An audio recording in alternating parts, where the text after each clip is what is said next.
It is the uncertainty of life that makes life interesting. That ability of not knowing what is going to unfold next is what brings the excitement that life has to offer. Just think about it.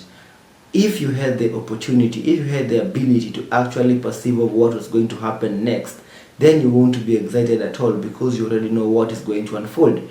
But simply because you're uncertain, you don't know what's going to happen the next moment, that puts you on edge.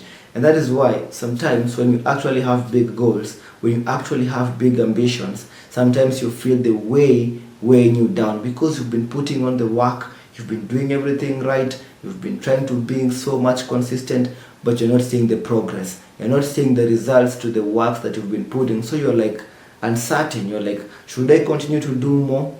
Am I even on the right path? Am I doing the right thing? And most of the times, the moments when you feel this kind of way, this is when breakthrough or opportunities are right on the path. It's like the way the universe is trying to test and see if you're actually ready for this new change. Because when you keep on putting the work, you're actually doing a compound interest. You are compounding your wins. You're compounding your progress. It might seem small, it might seem insubstantial, but let me tell you, it actually is. And right now, as I'm making this video, it is 2 a.m. in the morning. It's very late in the night. I feel so tired. I don't really want to do this, but simply because I have huge dreams, I have huge goals, I have decided to actually stick on doing one thing for the rest of the year. And if that thing will not have shown any forms of dividends or any forms of growth, I'll actually leave it at that. This is the last year I'm going to do this with my whole heart within it, because I've been doing this. I'll continue to do this because this is what I love to do. That is the hard thing about uncertainty, and I have had to teach myself how to move through that uncertainty. So if that has also been a problem for you, let me give you a kind of counterintuitive solution to that kind of problem. So you lean into the unknown so much so that you stay in the present moment. Let me tell you where most people go wrong. The reason why people fear the unknown or the uncertain in life is because they are not in the present moment. When you are not in the present moment, it means you are somewhere stuck in your mind. And if you are stuck in your mind, it means you are stuck in the concept of time. Time is a mental construct. Time is a mental concept that we have derived in order for us to make sense and plan how to do things on our day-to-day lives. But come to think of it, the time concept is an illusion, meaning there is more to it than what meets the eye.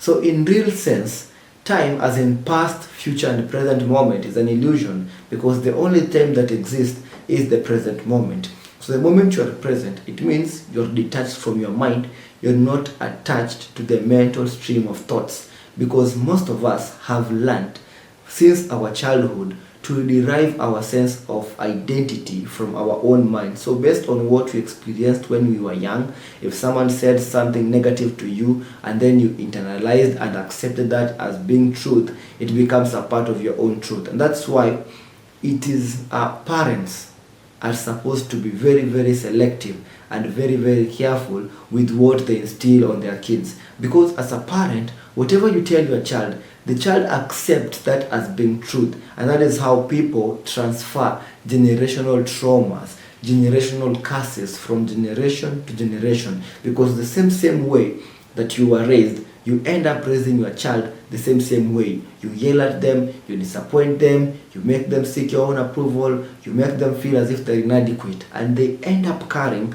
those feelings of inadequacy into their adulthood, and then they have a tough life ahead. That's why you find many children blaming their parents. My parents did this. I am this way because my dad did this. I am this way because I was not shown enough love. That's why we want to do away with all these things. But remember, once you have created an identity, you have identified with your own mind, it means that whenever the mind starts its yapping, it will catch you. The moment the mind takes you back in time, you will experience the same negative emotions that you thought you were healed at. When the mind takes you to the future, you look at the all possible outcomes going negatively, because that's how biased the mind is. The mind always looks at what's going to happen wrong, and then it focuses on what it does not want to manifest. And when you focus on what you don't want to manifest, what the universe or your mind or your nervous system marks is that thing, not the subject of it, the thing in of itself. So that is why our attention, our awareness is key. It's very important. So whenever you're in the present moment, it means that the times that you will be thinking about the uncertainty or the unknown will be less, will be minimum, and most of the time you will find that you are getting the right answer, the right decision, the right idea for you to take on what you are trying to do. So in order for you to learn more on how to be in the present moment, you have to start practicing mindfulness or meditation. So how do you meditate? Real quick, meditation simply means that you single-handedly focus on one thing that you are doing. You could be breathing, focus on your breathing. You could be walking,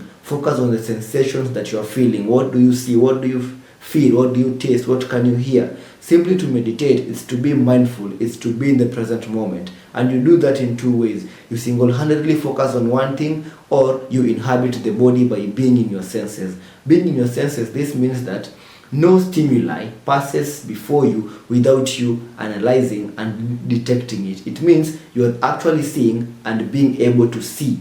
There are people who have eyes but cannot see because of what? Their eyes are seeing physically, but their minds are held in the past, in the future, by the mental stream of thoughts. So the more you inhabit the body, you be in the present moment. When something comes that wants to take you away from the present moment, let's say you are focusing on your project at this present moment, something pops up into your mind like an idea to go and do something, to scroll real quick, to have a coffee. That idea, that is something which is trying to take you away from what you're doing. So your job is to be aware that something has popped up into my mind. It's trying to take away my attention, but I am not going to let it. I will stay firmly focused on what I'm doing. And that is what is called meditation. The more you do that, the more you improve your focus. Once you improve your focus, you'll have more energy, because what drains our energy is the constant stimuli that pass through us, and constant decision, and constant dopamine that comes each and every moment. So when you become more disciplined and you focus single-handedly on one thing, you actually become more productive and you become more efficient in whatever you do. So that is how you actually beat this thought of uncertainty of life, if how you're going to make it or not. Try as much as you can to be present in the moment. Sit down for 5 minutes, meditate, just be open, do breath work, do yoga, just put your body in the sense that it is in the present moment and not in the past. So if this video has been of any benefit to you and you would love to work one-on-one with me, please consider enrolling in our online self-mastery coaching sessions. The link or how you can reach me is in the description. And I'll see you guys on the next one. Stay safe, stay blessed, and stay awakened.